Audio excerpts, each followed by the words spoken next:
আসসালামু আলাইকুম। আপনি যদি অ্যান্ড্রয়েড একটা মোবাইল ফোন ব্যবহার করেন তাহলে নিশ্চয়ই আপনাদের মোবাইল ফোনে লক স্ক্রিন নামে একটা অপশন দেওয়া আছে। এর মজাদার দুইটা সেটিংস 95% লোকে জানে না। অস্থির দুইটা সেটিংস শিখতে পারবেন, স্ক্রিনটাকে লক্ষ্য করুন। তো আপনাদের ফোন থেকে আপনি এই সেটিংস আইকনটা অথবা সেটিংস অপশনটা খুঁজে বের করে ওপেন করবেন, দেন এইরকম একটা ইন্টারফেস চলে আসবে। এখান থেকে একটু নিচে আসার পর দেখতে পারবেন এই যে লক স্ক্রিন, এই অপশনটাতে আপনারা ক্লিক করবেন। দেন এখান থেকে একদম লাস্টে আসার পর এখানে দেখতে পারবেন এই যে লক স্টাইল, একদম লাস্টে দেখুন লক স্টাইল, এই অপশনটা খুঁজে বের করে আপনারা ওপেন করবেন। এখানে অনেকগুলো অপশন দেওয়া আছে।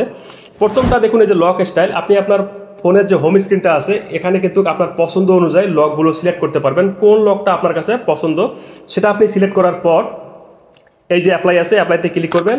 আপনি যখন আপনাদের মোবাইলের ডিসপ্লেটা বন্ধ করবেন সেই লকটা কিন্তু শো করবে। তারপর দেখুন এই যে আইকনস, এটা খুবই ইম্পর্ট্যান্ট। অনেক সময় আমাদের মোবাইলের আইকনগুলো বড় থাকে, আপনি চাইলে এখান থেকে ছোট বড় কিন্তু করতে পারবেন। আপনাদের এই যে মোবাইলে যে অ্যাপ্লিকেশনগুলো লোগোগুলো আছে আপনি কতটুকু ছোট বড় করতে চান আপনি এখান থেকে কিন্তু করতে পারবেন। দেন এখান থেকে ব্যাক করবেন। তারপর এখান থেকে দেখুন এই যে নোটিফিকেশন ইফেক্টস, খুবই মজাদার একটা সেটিংস। এখানে যখন ক্লিক করবেন আমাদের মোবাইল ফোনে যখন কেউ SMS সেন্ড করবে বা কোনো নোটিফিকেশন আসবে মোবাইলের দুই পাশের লাইট কিন্তু জ্বলে উঠবে। এভাবে অনেকগুলো কালার দেওয়া আছে, আপনি পছন্দ করে কিন্তু এখানে সিলেক্ট করতে পারবেন আপনি কোন কালারটা পছন্দ করেন।